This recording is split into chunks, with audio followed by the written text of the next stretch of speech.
Hello everyone, welcome back to Coachify. आज हम reasoning के कुछ इंपॉर्टेंट क्वेश्चंस को डिस्कस करेंगे जो कि आपके आने वाले exam Rajasthan state electricity board A और जे के लिए काफ़ी ज़्यादा इंपॉर्टेंट होने वाले हैं।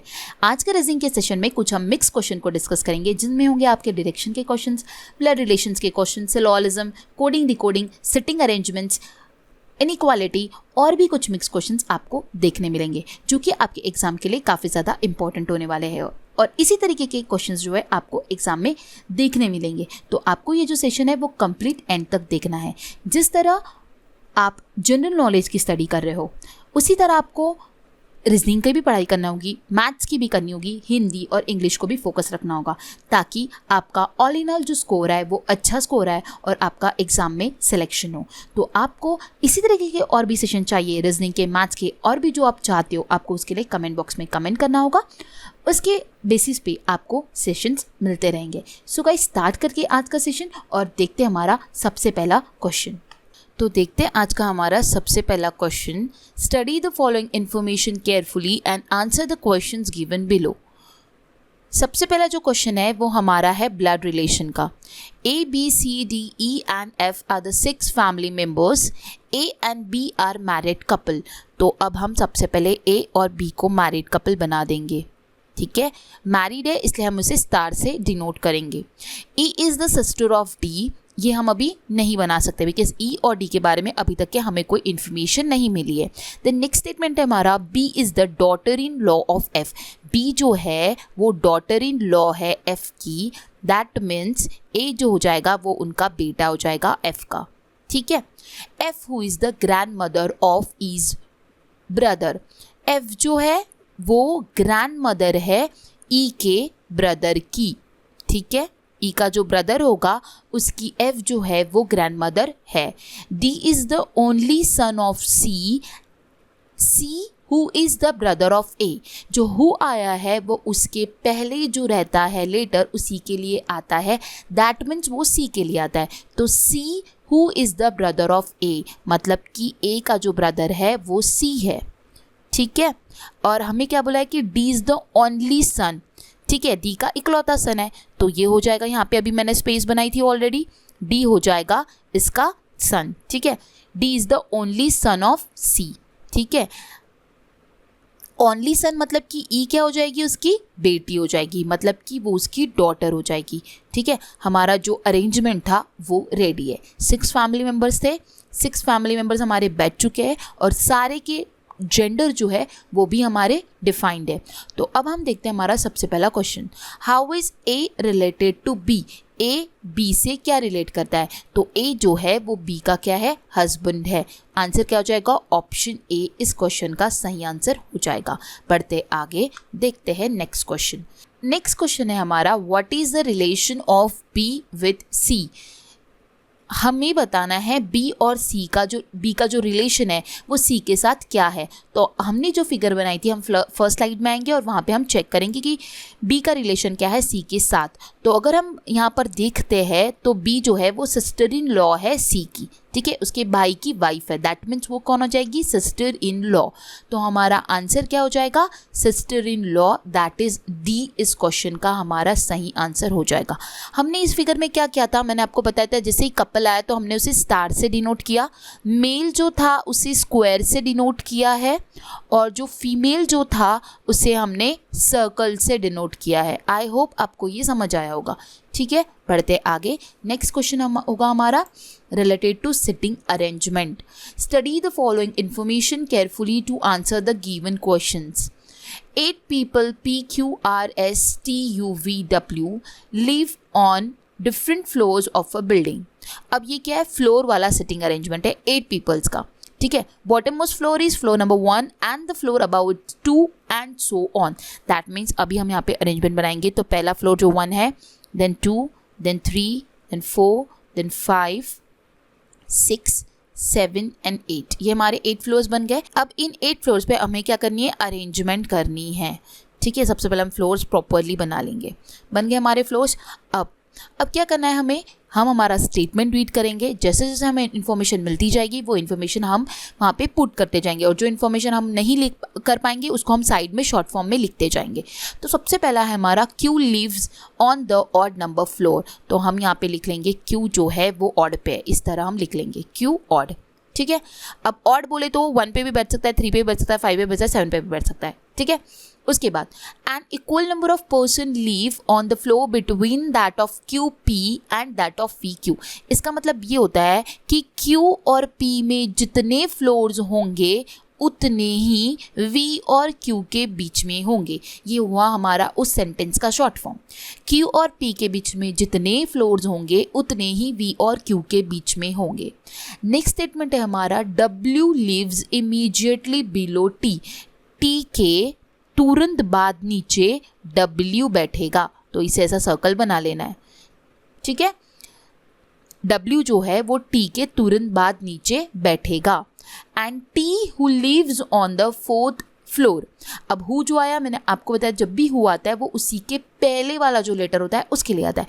तो T कौन से फ्लोर पे बैठा है, 4th नंबर के फ्लोर पे। ये इन्फॉर्मेशन हम हमारे जो बनाया हमने उसमें पुट कर सकते हैं। तो T हमारा बैठ जाएगा, और मैंने आपको बताया था कि T के तुरंत बाद नीचे जो है वो है W। इतना अरेंजमेंट हमारा हो गया फिक्स। अब हमारा इसका काम हो गया ना, तो इसको हम ऐसे क्रॉस कर देंगे क्योंकि ये हमारा बैठ चुका है। देन नेक्स्ट आगे हम जाएंगे। P lives on even number floor but not on the second floor। P जो है वो even पे बैठेगा, लेकिन P जो है वो 2 पर नहीं बैठेगा, और हम लिख लेंगे P is equals to even number।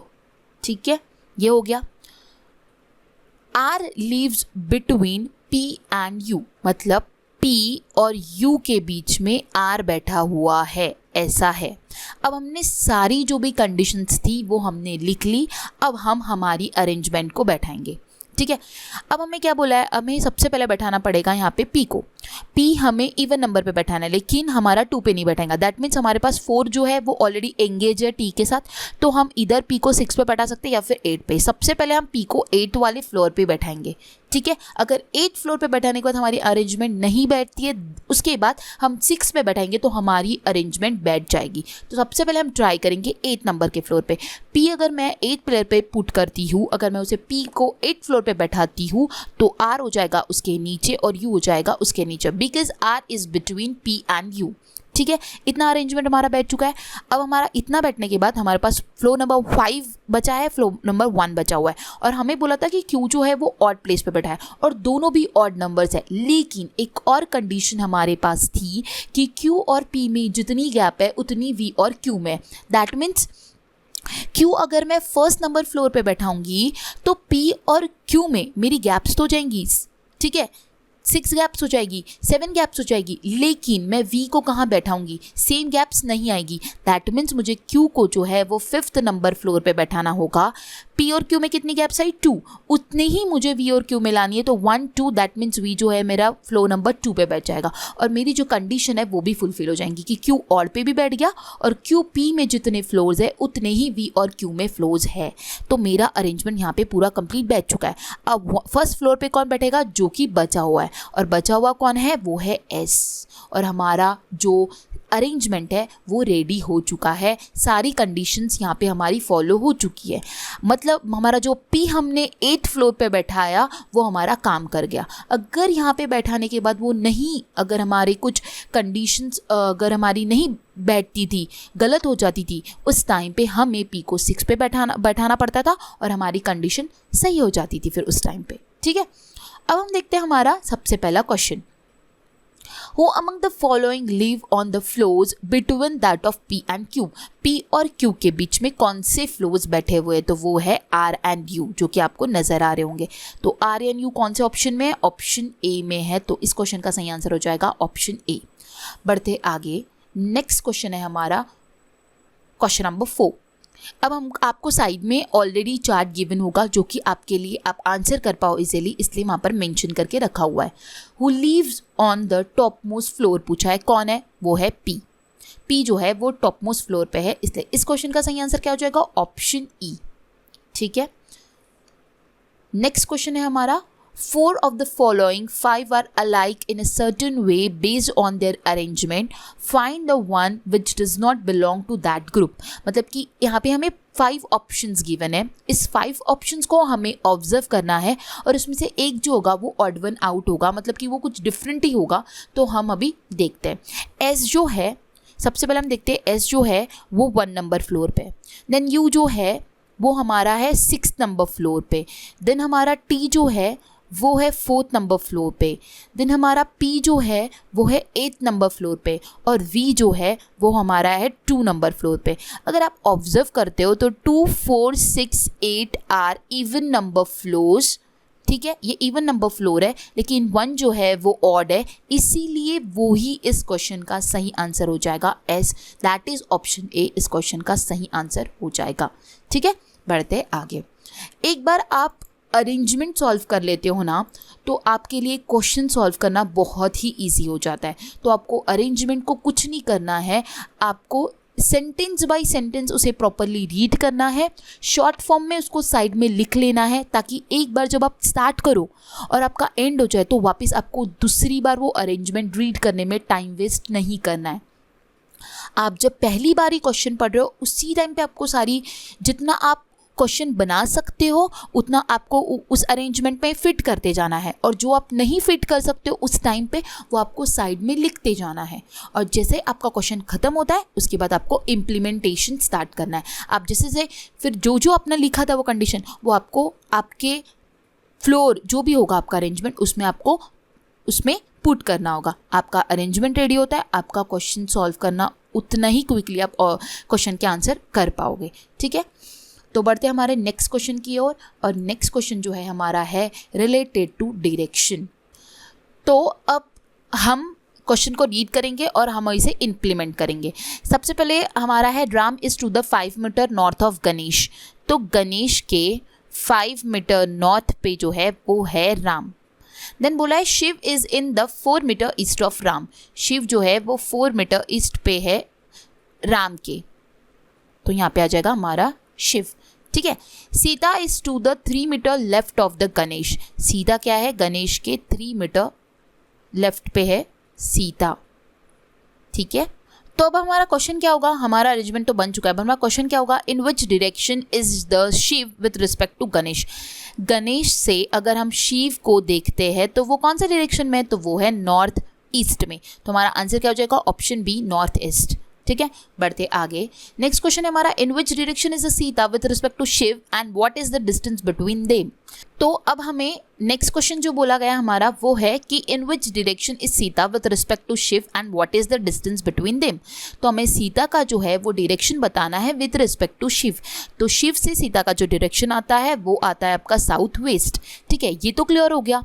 अब हम साउथ वेस्ट में हमारे पास 2 ऑप्शंस गिवन है, option A and option B, and हमें उन दोनों के बीच का अब डिस्टेंस भी बताना है। तो अब हम डिस्टेंस कैसे कैलकुलेट करेंगे, देखो अब हमें सीता और शिव के बीच का डिस्टेंस पता करना है, तो इसे हमें सॉल्व करना पड़ेगा बाय पाइथागोरस थ्योरम। तो हमें क्या करना होगा कि आपको ऊपर नजर आ रहा होगा कि ये 4 है, और ये जो हो जाएगा, ये राम से अगर हम ये इस लाइन को कनेक्ट करते हैं तो ये 3 हो जाएगा, मतलब ये कंप्लीट कितना हो जाएगा, ये 7। ठीक है, ये पता चल गया हमें, और ये जो हाइट है हमारी ये 5 है, और ये हमें निकालना है ना। एक्चुअली ये जो हाइपोटेनस है हमें निकालनी है, ये क्वेश्चन मार्क है, ये हाइपोटेनस निकल जाएगी तो वही उन दोनों के बीच का डिस्टेंस होगा। ऊपर का क्या है 7 है और ये कितना है 5, तो 7 का स्क्वायर दैट इज होता है 49 प्लस 5 का स्क्वायर कितना होता है 25। 49 प्लस 25 कितना होता है हमारा 74।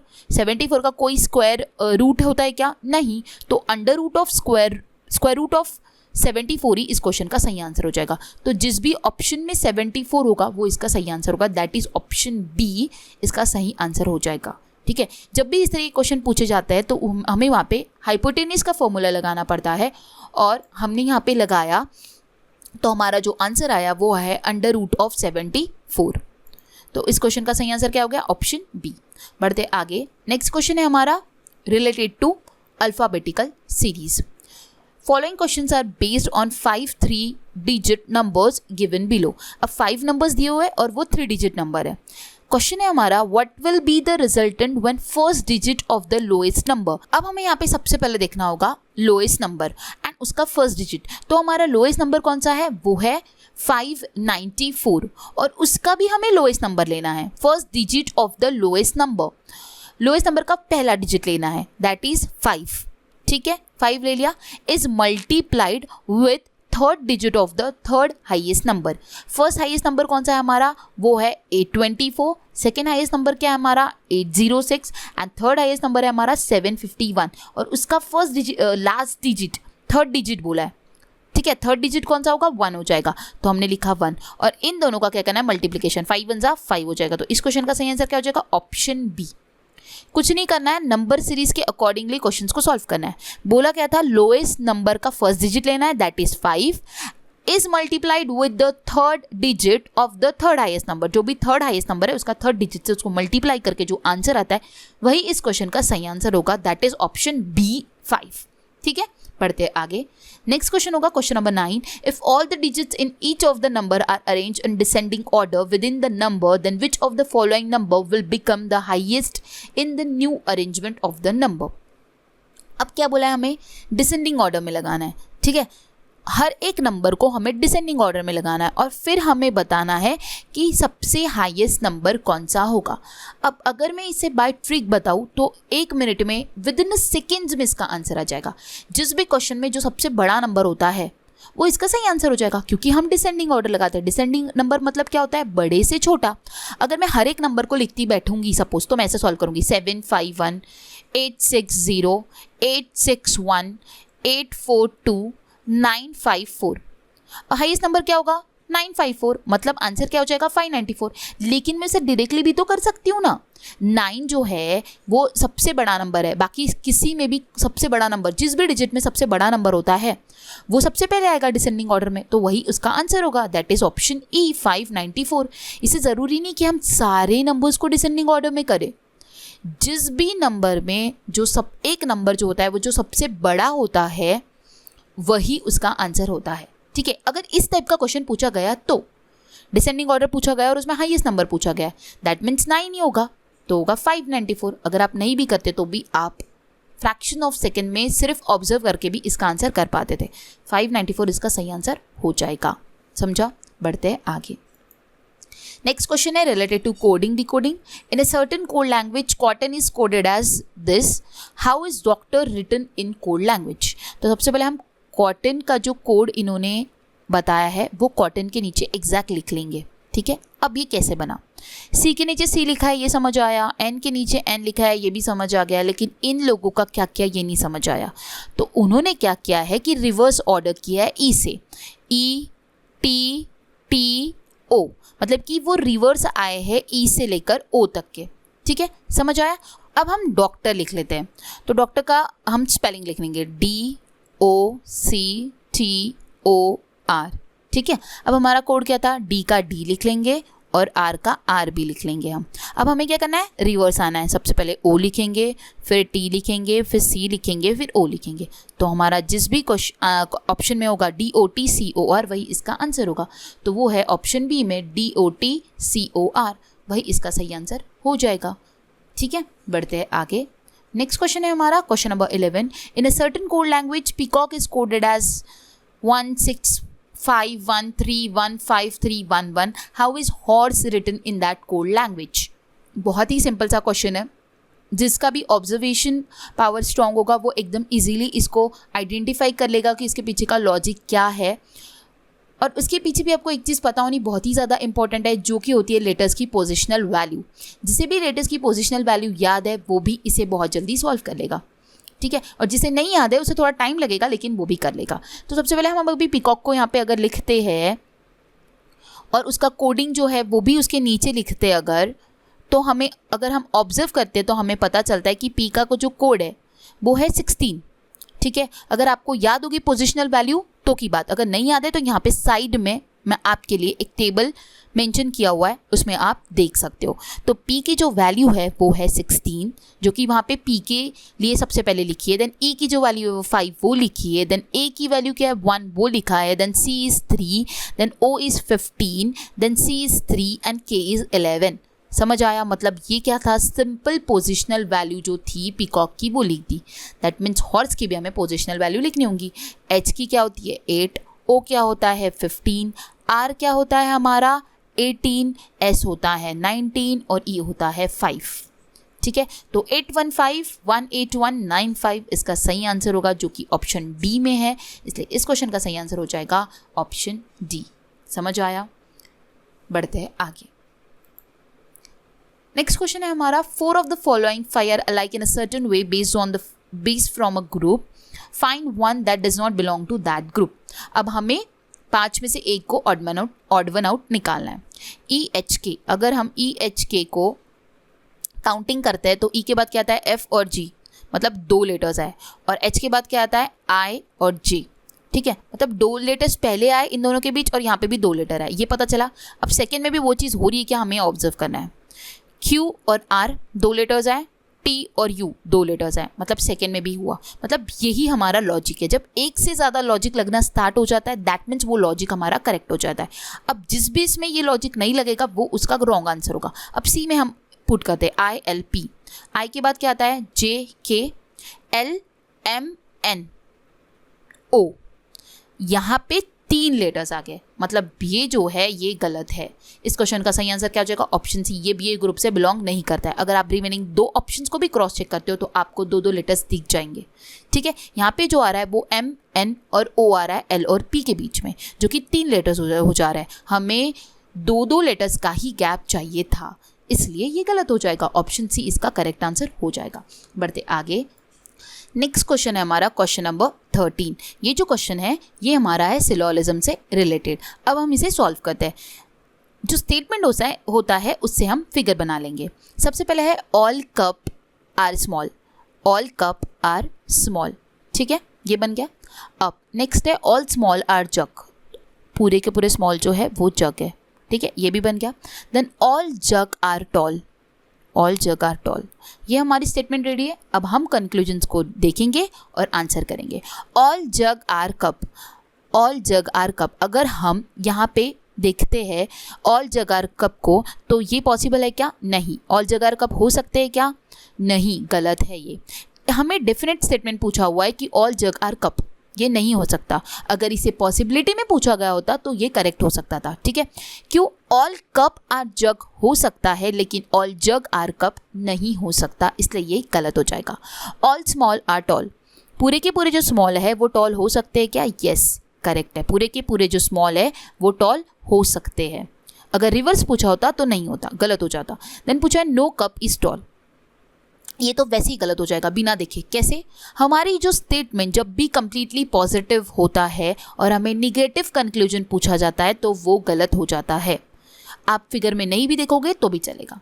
जब भी हमारा स्टेटमेंट सारे पॉजिटिव है और हमें कंक्लूजन में निगेटिव बात की जा रही है तो वो 100% गलत है, उसके बारे में देखना भी नहीं है। तो इस क्वेश्चन का सही आंसर क्या हो जाएगा, only two follows, that is option B इसका सही आंसर हो जाएगा, only two follows. I hope आपको समझ आया होगा। ठीक है, बढ़ते आगे।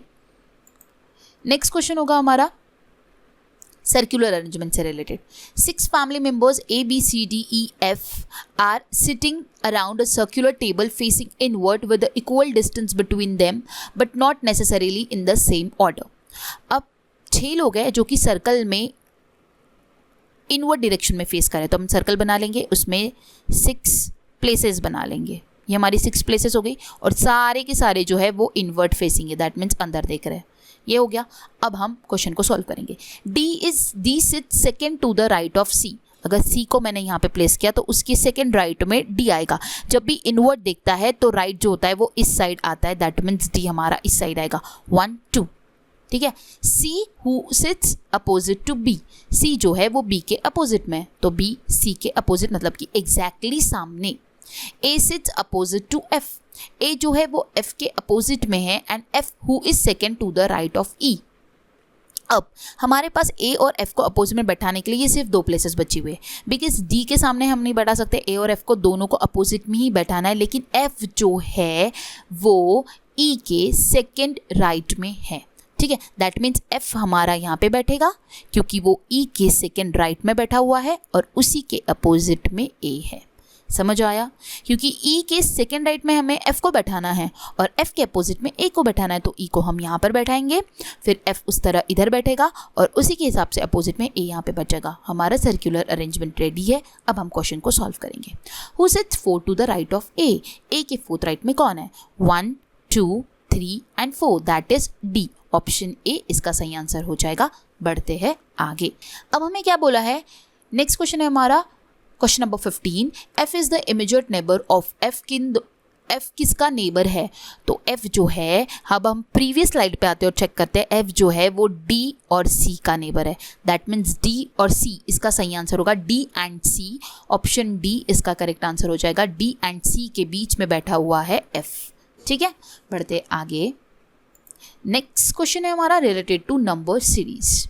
अब ये हमारी number series, what will come in place of question mark in the given series। ये एक नंबर सीरीज है। अब ये क्वेश्चन मार्क पे क्या आएगा ये हमें बताना है, तो हम सीरीज को सबसे पहले लिख लेंगे और स्पेशियस लिखना है। तो 50 46 37 21 क्वेश्चन मार्क हमने लिख लिया।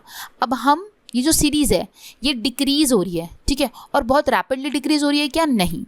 मैंने आपको बताया है कि जब भी सीरीज़ डिक्रीज़ होती है और वो रैपिडली डिक्रीज़ नहीं होती है, मतलब कि बहुत बड़े बड़े नंबर्स में डिक्रीज़ नहीं होती है, दैट मीन्स डिफरेंस जो होता है वो उसका होता है नंबर सीरीज़ का पैटर्न। ठीक है, अगर वो बहुत फास्ट में डिक्रीज़ हो रही है दैट मीन्स वहाँ पे कहीं ना कहीं कुछ तो भी मल्टीप्लाई हो रहा है। बट अगर वो धीरे धीरे डिक्रीज हो रही है दैट मीन्स कहीं ना कहीं वो डिफरेंस है। वो किस तरीके का डिफरेंस है वो हम ऑब्जर्व करेंगे। तो जब हम 50 में से 46 को माइनस करते हैं तो हमारा आता है -4।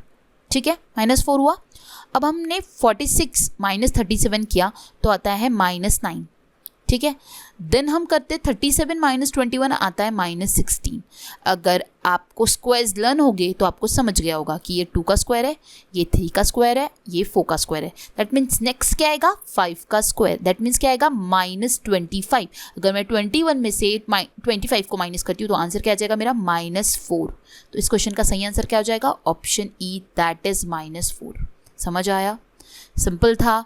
क्या ध्यान में रखना है? जब भी नंबर सीरीज आती है उसको ऑब्जर्व करना है। अगर वो बहुत ज़्यादा रैपिडली डिक्रीज हो रही है दैट मीन्स कुछ न कुछ क्या हो रहा है, वहाँ पे मल्टीप्लाई हो रहा है। अगर डिफरेंस जो छोटा छोटा डिक्रीज हो रहा है दैट मीन्स कहीं ना कहीं डिफरेंस का मल्टीप्लाई होता है।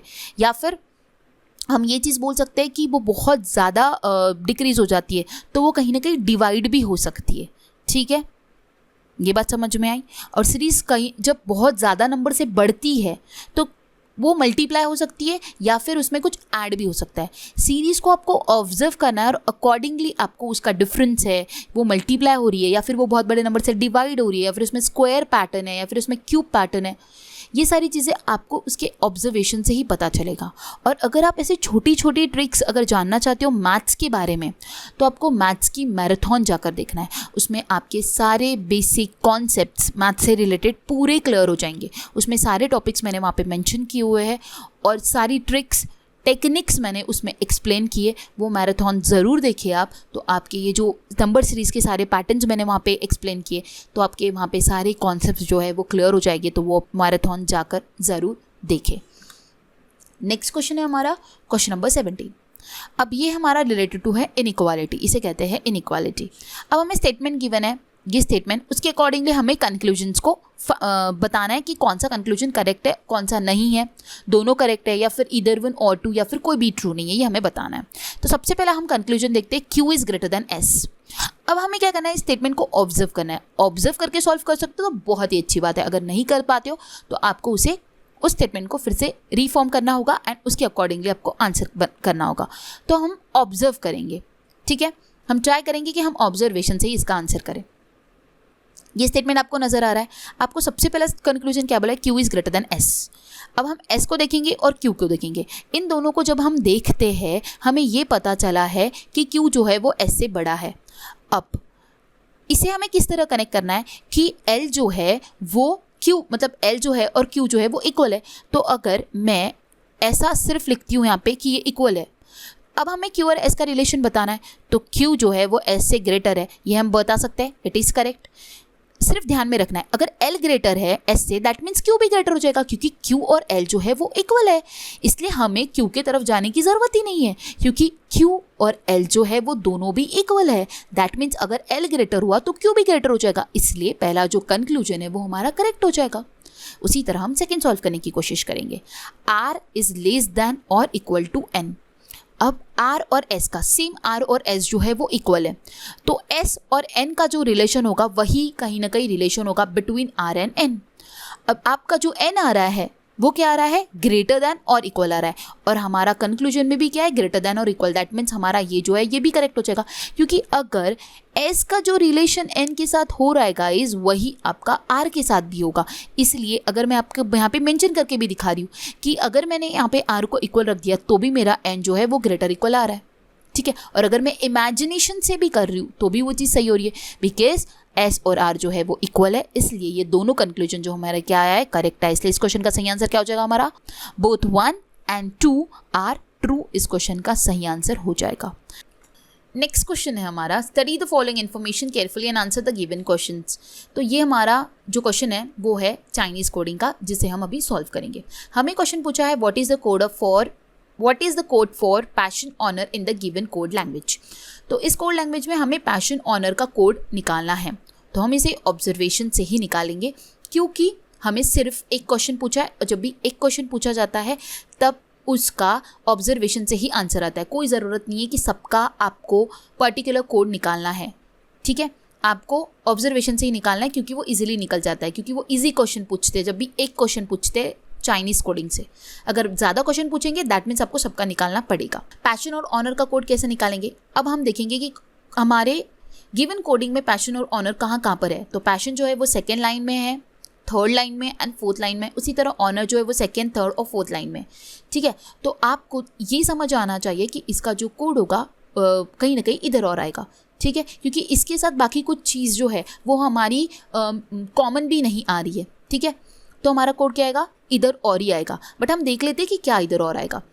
तो अब हम देखेंगे मो और मो जो है वो तीनों में कॉमन आ रहा है, उसी तरह टी एटा ये भी तीनों में कॉमन आ रहा है। दैट मीन्स मो और टा जो होगा वो पैशन और ऑनर का कोड होगा, इधर मो और टा इस क्वेश्चन का सही आंसर होगा। दैट इज ऑप्शन ई जो है इस क्वेश्चन का सही आंसर हो जाएगा। समझ आया? अगर आप इस क्वेश्चन को ऐसे सॉल्व करते, आप सबका कोडिंग निकालते, तो आप बहुत ज़्यादा टाइम स्पेंड कर लिया रहता। इसलिए जब भी आपको चाइनीज़ कोडिंग में एक या दो क्वेश्चन पूछे जाएंगे तो आपको सिर्फ और सिर्फ क्वेश्चन में देखना है और आंसर करना है, ठीक है। तो ये थे हमारे कुछ क्वेश्चंस। इसमें हमने देखा कोडिंग डिकोडिंग के क्वेश्चंस, ब्लड रिलेशन देखा, डायरेक्शंस के क्वेश्चंस देखे, सिटिंग अरेंजमेंट्स मैंने आपको बताई, सिलोलिज्म बताया, इनइक्वालिटी बताई। बहुत वेराइटीज़ ऑफ क्वेश्चन जिस तरीके के राजस्थान की एग्ज़ाम में पूछे जाते हैं उसी टाइप के क्वेश्चंस को मैंने आज आपके साथ डिस्कस किया। आई होप आपको सारे क्वेश्चन समझ आए होंगे। अगर आप और भी चाहते हो इस तरह की वीडियो आपको मिले तो आपको कमेंट बॉक्स में कमेंट करना होगा, तो नेक्स्ट सेशन भी आपके लिए लाया जाएगा। तो अगर आपको आज का सेशन पसंद आया होगा तो आपको वीडियो को लाइक करना है, अपने ज़्यादा से ज़्यादा फ्रेंड्स के साथ शेयर करना है और चैनल को सब्सक्राइब करना है। बेल आइकन को प्रेस करना ना भूलें, क्योंकि आपके लिए और भी मज़ेदार वीडियो अभी आने वाले हैं जो कि आपके एग्जाम के लिए बहुत ही ज़्यादा इंपॉर्टेंट हो गए। तो आज का वीडियो यहीं पर ख़त्म करते हैं। So guys, thanks for watching and have a nice day.